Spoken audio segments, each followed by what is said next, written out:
Adam walked beside Clara. A gentle wind blew between them and teased the cleric's hair. The sun's brilliant light caught the gleaming strands. She was so enticing that the young man momentarily stopped walking. Oh, she was gorgeous. Some part of his mind couldn't help but imagine having her by his side, not just today, but the day after, and the next, to hug and kiss. The desire welled up inside him as she stopped to look at him. Welcome to Mythical Phylogeny Adventures. I'm your guide, Jason. Today, I want to look at a common trope found in numerous fantasy series, the harem.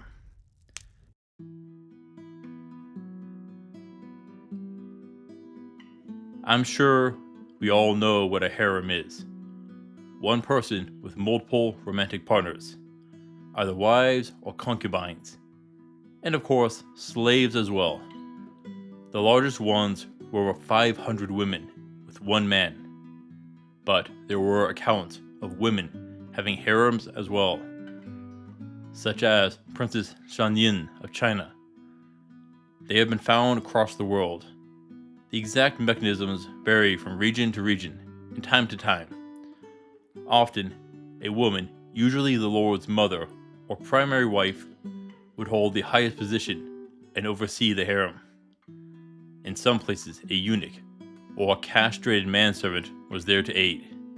So, was the harem only because the lord, sultan, king, or emperor was horny? Or did they have a purpose? And they did. Multiple wives first. Marriage was often used to gain political alliances.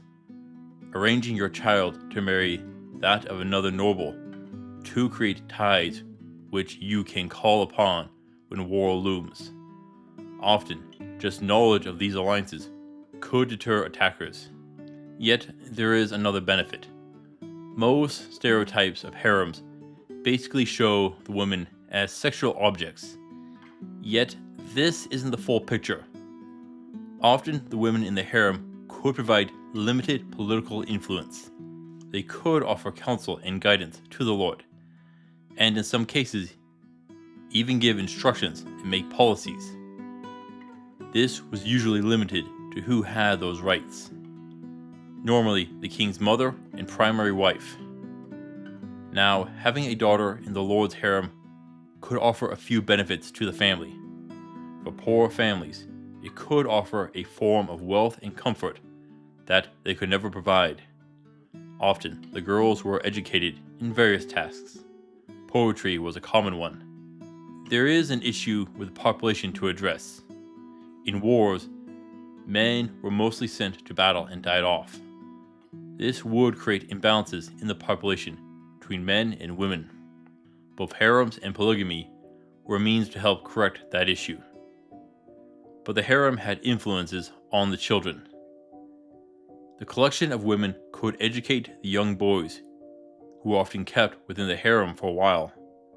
But with multiple wives means many children, and this sadly did often result in struggles between the heirs. If you are thinking Game of Thrones, you aren't wrong. But it wasn't just the sons. The mothers would get in on it. We also need to factor in wars. A sad truth of wars is that people died. Quite often, that would include members of the nobility. Generally, the eldest son was to inherit their father's position. A second son was a spare for if the first died. And a third son would be the spare of the spare. If a son was anything past that, it wouldn't be uncommon for him to never be educated and sent away. During more tumultuous times, more sons allowed for more losses. I didn't say this was pretty. Now, you often think of harems as seclusive places, which again is a partial truth. For most of the world, everyone had to work, both men and women. Children were often forced to begin working between 5 and 7 years old. If a family had the wealth to keep their wife at home, who could care for the younger children and help reduce child mortality rates. Don't get me wrong, these places were still wrought with corruption, abuse, and horrors.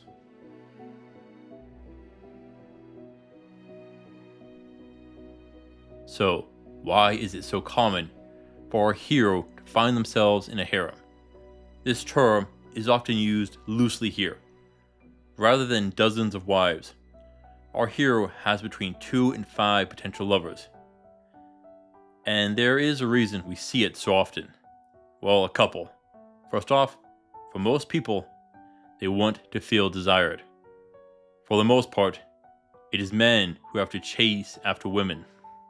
So, the idea of multiple women making advances on you is desirable. We also see the same kind of action with female characters. Not just the reverse harem situation.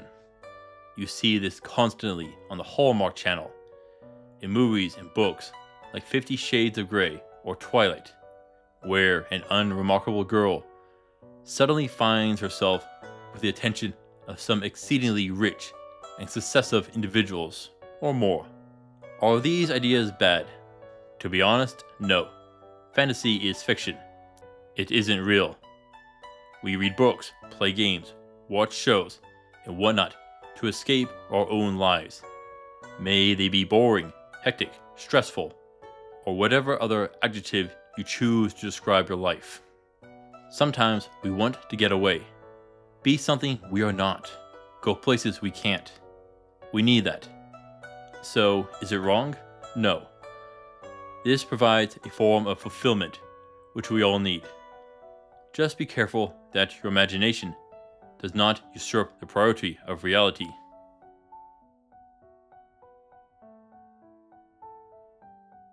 Now, let's look at whether harems would be practical in a fantasy world. Well, more of the polygamy rather than the full-fledged harems. Those harems would still occur among the nobility. For a noble, it would be the same as in our world, the same risk and reward. On that front, nothing changes.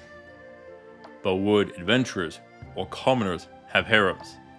There is an immediate issue with the harems: the population ratio between men and women. I want to do a bit of math. This is an oversimplification, but it works. Imagine a village of 10 men and 10 women. It falls under attack, and the men are sent to defend. Only 2 survive. If each marries 5 women, and each woman has 2 children, that is enough to replace the village. But let's look at what happens if we send the women too. That surely would improve the survival rate, wouldn't it? So let's have 4 men and 4 women survive. Now, to replace the population, each couple would need 4 children. That is a bit more difficult. Yet that is before factoring in child mortality. With mammalian species, population growth rates are controlled by the number of females. But with species like seahorses and others where the male is the dominant caregiver, it would be the other way. Thus, a reverse harem occurring. Because of this, in a more dangerous fantasy world, a society may have a stigma against using women in battle. Under such a condition, men having multiple wives could very well be common. Though the number of spouses could vary, wealthier families could support more wives than a poor one, of course.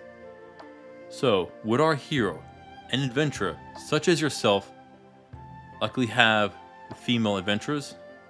By looking at the number of women in our world which join the military, I think a reverse harem situation is more likely. Women tend to be much more rare in combat roles, and that is exactly what adventurers are. That means your party is likely to be just men and 1 girl.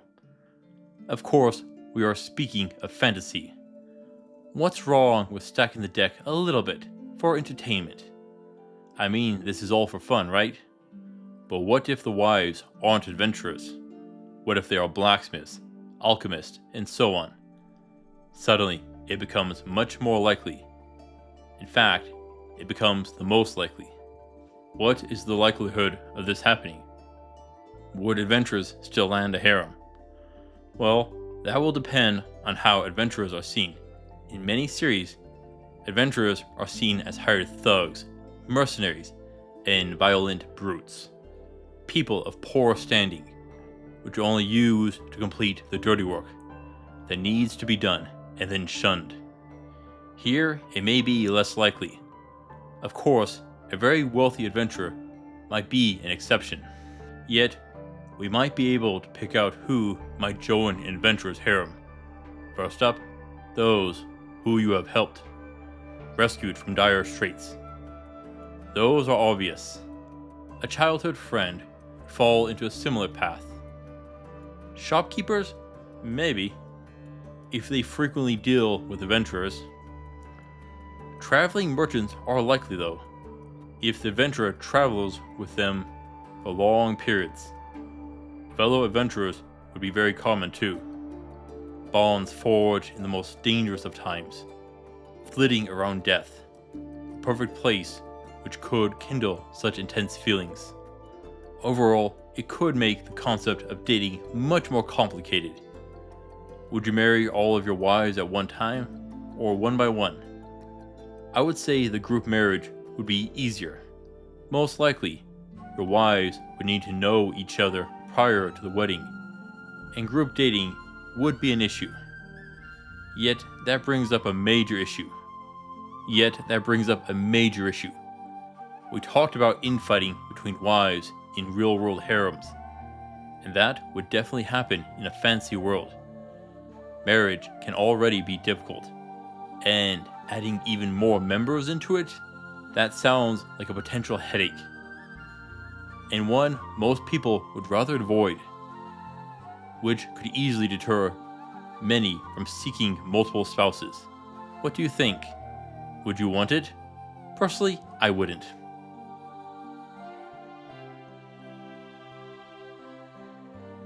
Adam and Clara continued along the road. Neither was paying attention to the path as they eyed each other. As they reached a flower-filled field, they stopped. Adam plucked a flower and placed it over Clara's ear. Together they advanced, hand in hand, unseen by a winged figure flitting above them, eyeing them with glee. The frequency of harems in fantasy series shouldn't be a surprise. It caters to our desire to be wanted and successful. Those are core parts of finding pleasure in stories. Thank you for watching Adventures. Please return next time for Eros. Until then, I'll see you on the roads.